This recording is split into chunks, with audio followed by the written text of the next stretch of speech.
You know who it is, the horror flick digger did Super 6 Big Mitch. And I'm kicking in doors with 03 O's. And I'm bringing 28s, 101s because we Vegas sons. It's the Meadowlands. Yeah, you in the Meadows, man.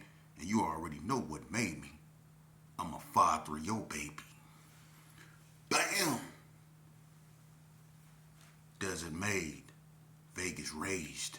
Now, welcome to Vegas Chronicles, man, with the host, Super 6 Big Mitch. And today, like any other day, you know what we do. We kick action with factuals because that's what we do over here, man. Come on now. Y'all know we do this. But anyway, shout out to everybody that's been supporting my small platform, man. And God bless everybody out there, man. And we gonna keep doing what we doing.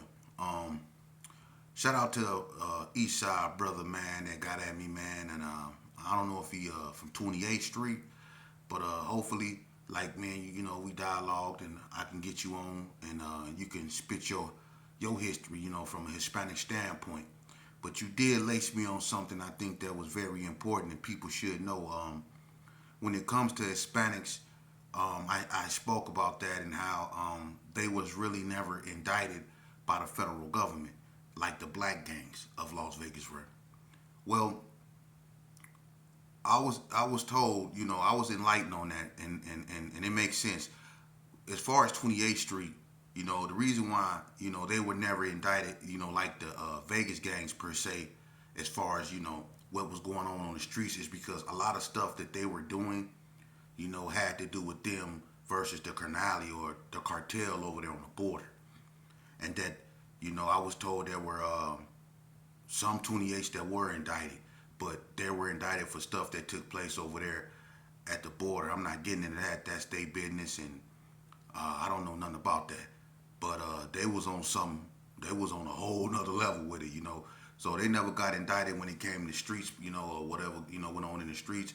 You know, they were caught up in stuff that went on over there toward the border and whatever went on with that. I don't know, you know, but I was just saying, you know, when it came to the streets of Vegas, you know, in the federal indictments that went out, you know, there were never no Hispanic gangs that really never got caught up in that.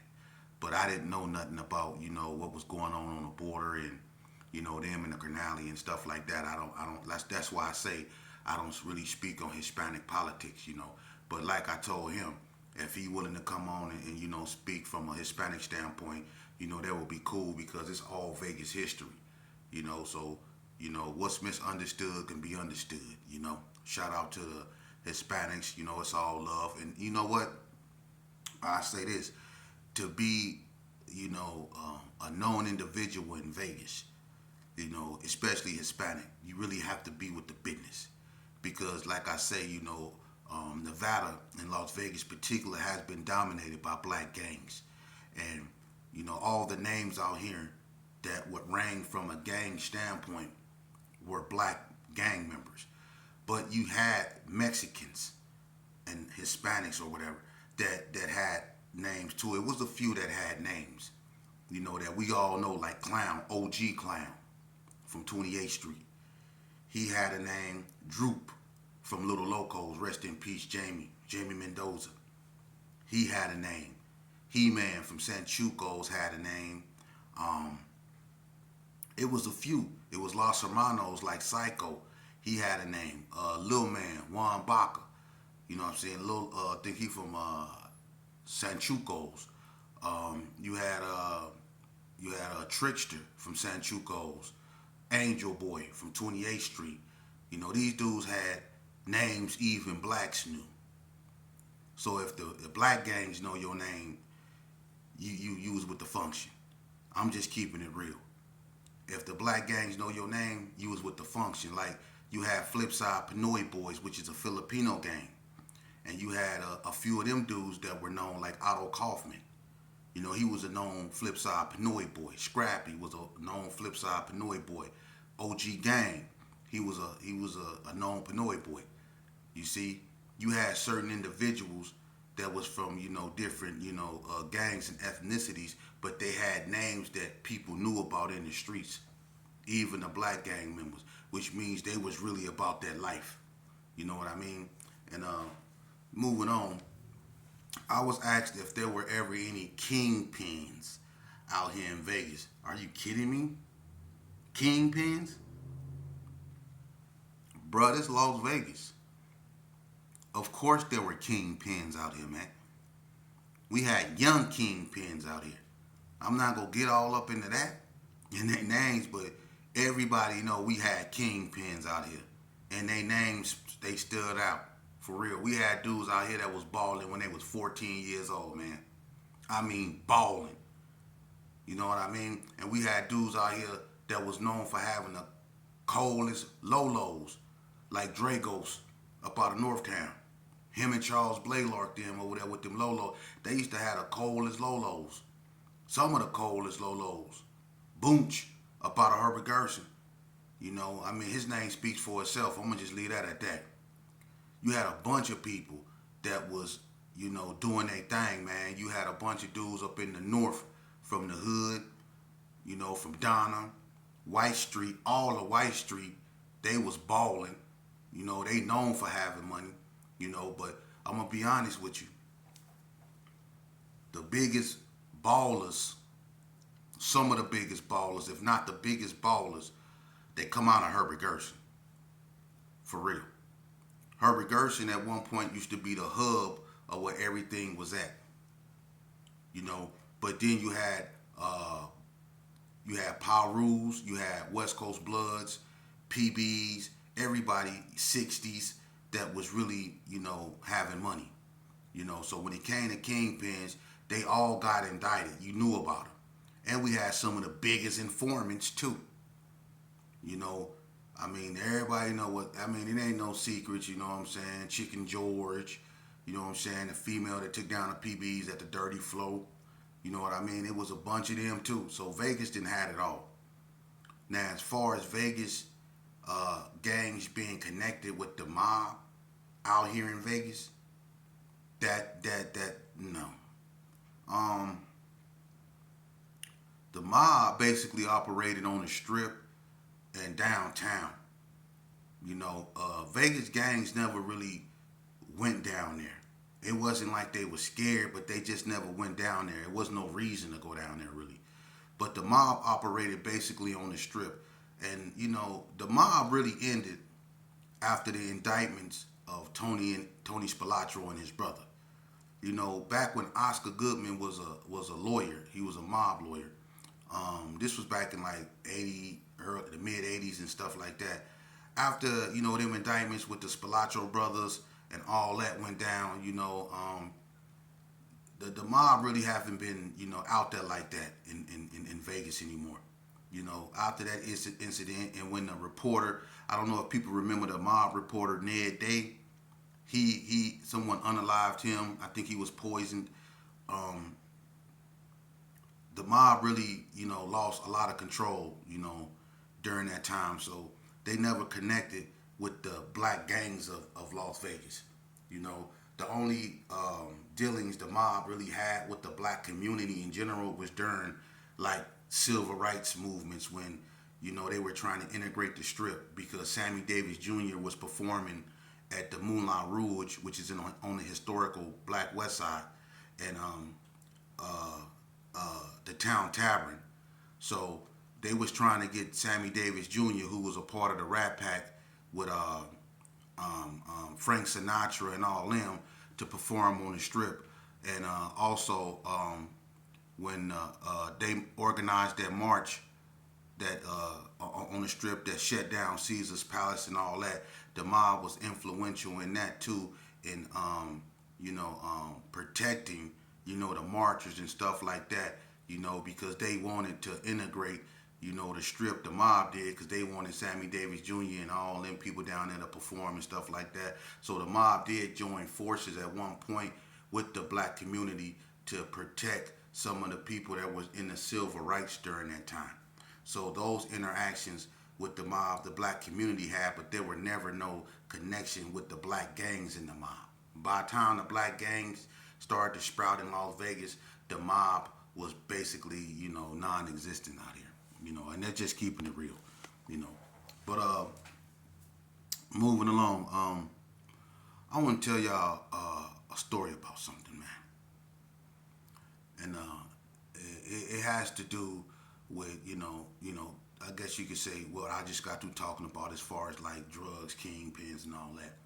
You know, and it's just a story. And it has a message, man. And it's how you know whether we want to call them kingpins, whatever you want to call them, man. The end is always the same. But it was this youngster. It don't matter where it was from. I'm gonna just peep the message. It was this youngster's Vegas Chronicle, and he was coming up in the game. He was having a lot of money.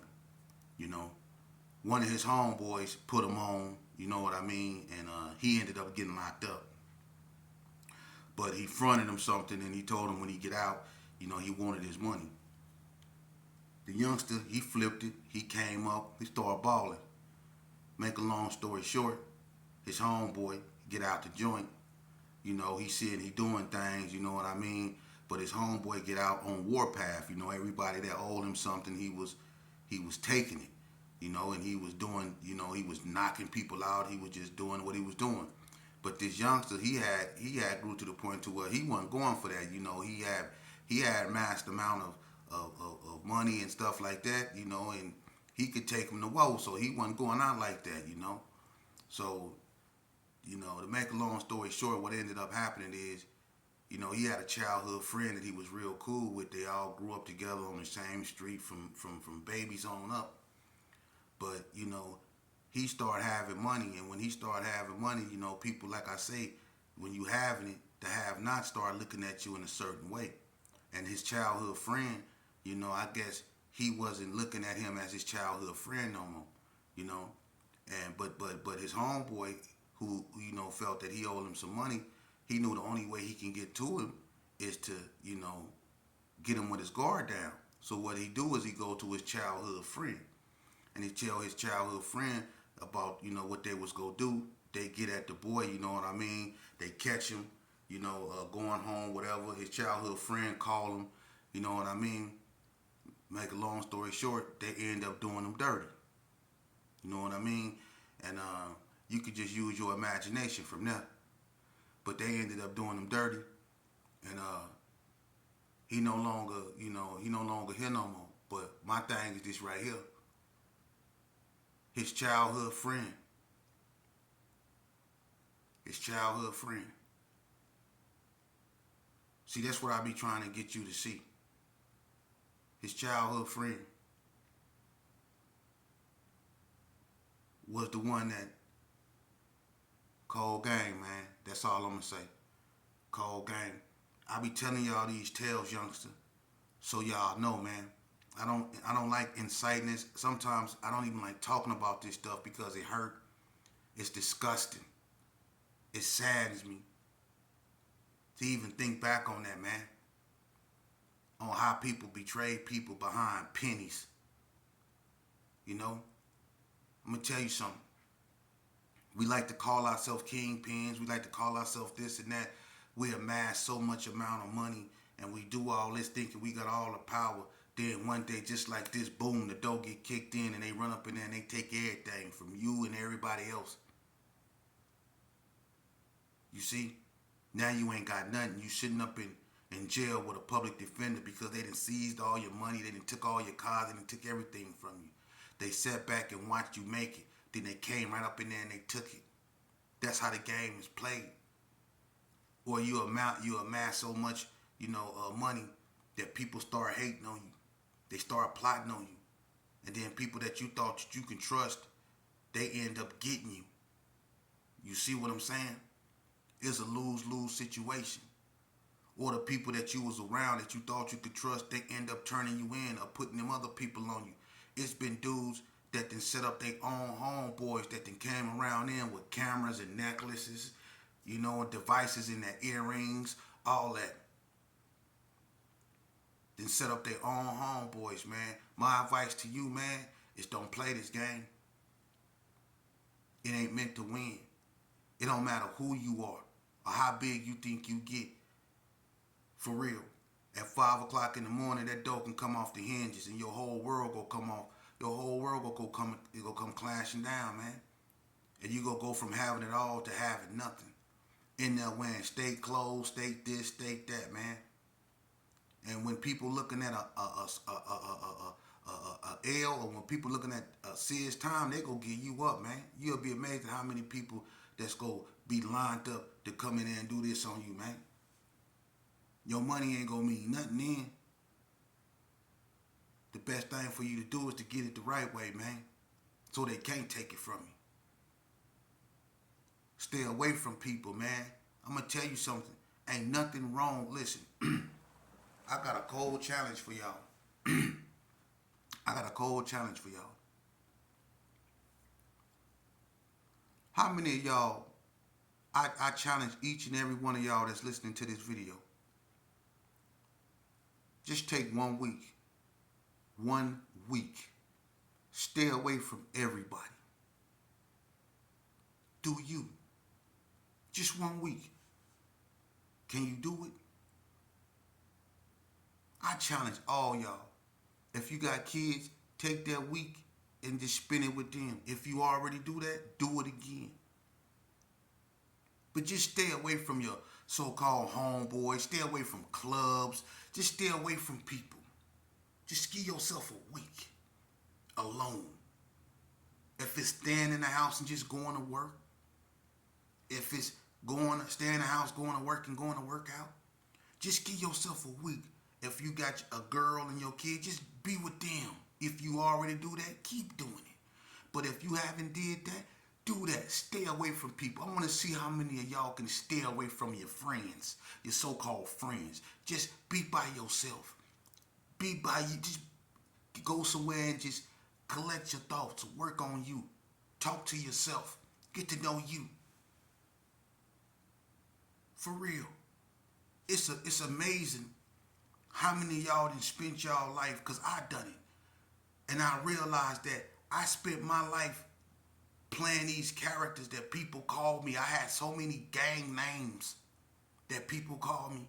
And I had to play each one of these names, and they gave me some cold names.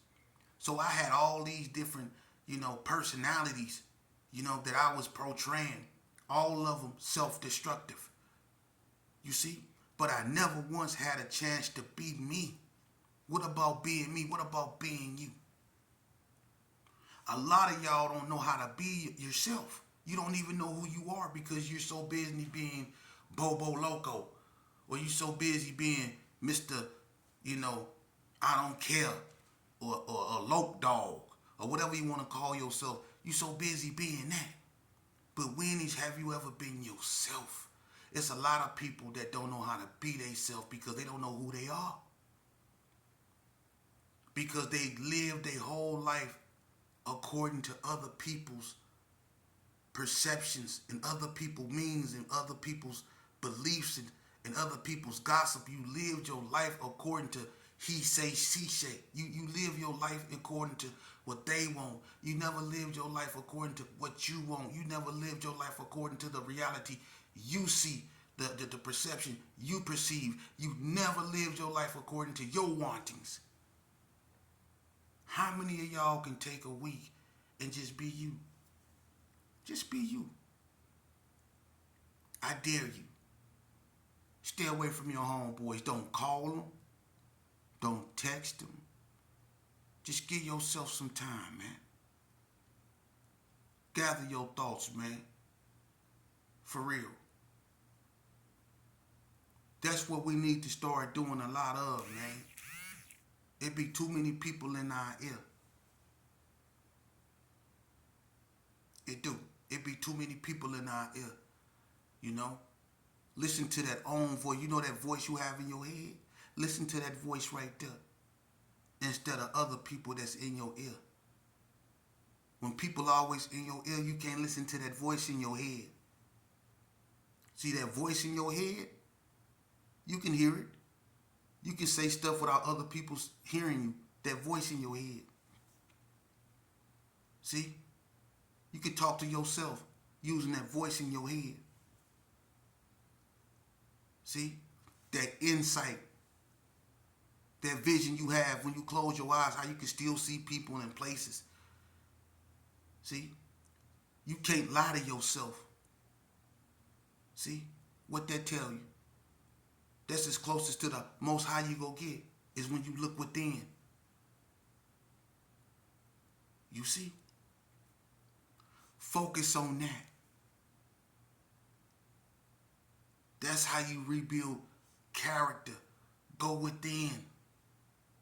Quit living your life out here, because everything you see isn't good. Everything that glitter isn't gold. For real.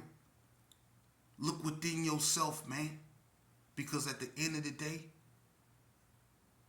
you are your own heaven and you are your own hell. For real.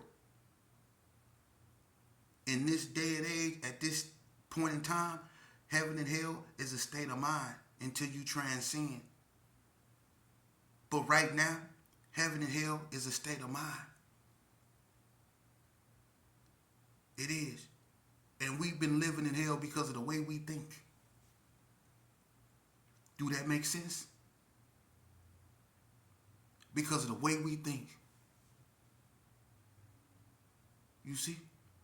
And it's sad because we won't let that destructive way of thinking go, that menocidal way of thinking go, because we became accustomed to living in hell. And that's sad. That's sad. You got dudes out here that don't want to hear what I'm saying and don't want me to get this message to the youth, because it don't. If these youth stop unaliving each other, they don't have nothing to talk about. See? And they live their whole life just to do this, just to talk. They relish in the destruction of their own people. They have no identity. Them the ones I call the faceless ones. For real. This madness that's going on in our community has a face. And we all recognize it. You know why? Because it's your own people. That face that's destroying our communities, a lot of us see it every time we look in the mirror. That's why we, as a people, find it so hard to look in the mirror. Do that make sense? Because we don't want to look at the problem. We don't want to face the problem. For real.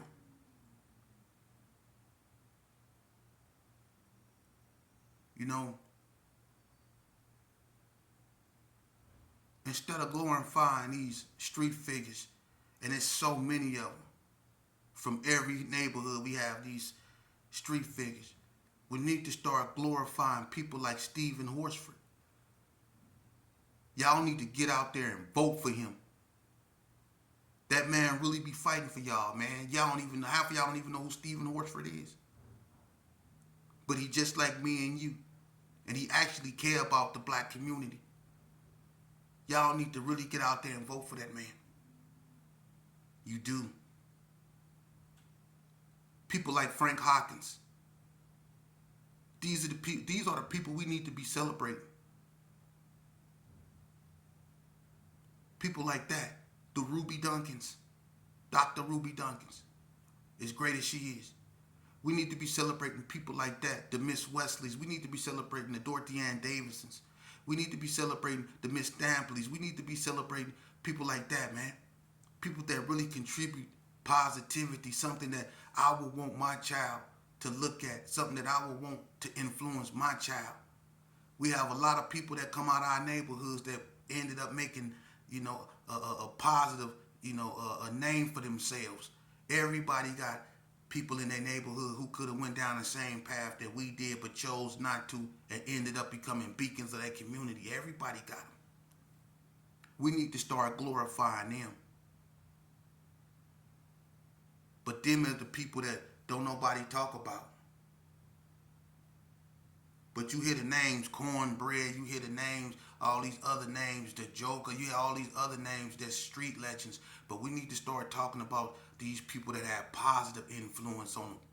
We didn't talk about the negativity enough. We need to start looking at the positivity. Let's start celebrating the pastors. Let's start celebrating the ones that got up and went to church every day. Let's start celebrating the ones that worked for Silver State for 40 years and then retired and never had a ticket in their life. Let's start celebrating them type of men, because them the men that make our communities great. Them the men that make our communities what they are. They're the reason why our communities are still there in spite of what's going on. Because you still have some people out here that's strong enough in spite of the storm to get up and go out there and get it done. Them real men, and them the men that we should be paying attention to, and them the type of values we should be instilling in our children, instead of telling them to grow up to be like us. We grew up to be what? Failures. Would you think going to the penitentiary make you something?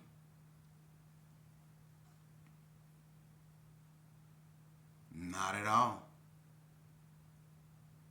Not at all. What make you a man is realizing your wrongs and doing everything you can to right them. What make you a man is being a beacon in your community, calling out things that you know is not right. What make you a man is knowing that it takes a village to raise a kid, and being a positive influence or a positive role model is your obligation, especially if you done already been through it.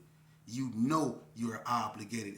If the Most High give you another chance to come out here and get it right, you better teach him. You better pass the word along, because that's why he left you here when he took so many of your friends. He chose you to pass the word along of what would happen if you continue down this destructive path. That's why I'm sitting right here in front of you. I'm not special. I can be right where the rest of my childhood friends is. I can be right with them. But I'm sitting right up in here telling you the truth, man, of this game right here. I'm not trying to glorify this or make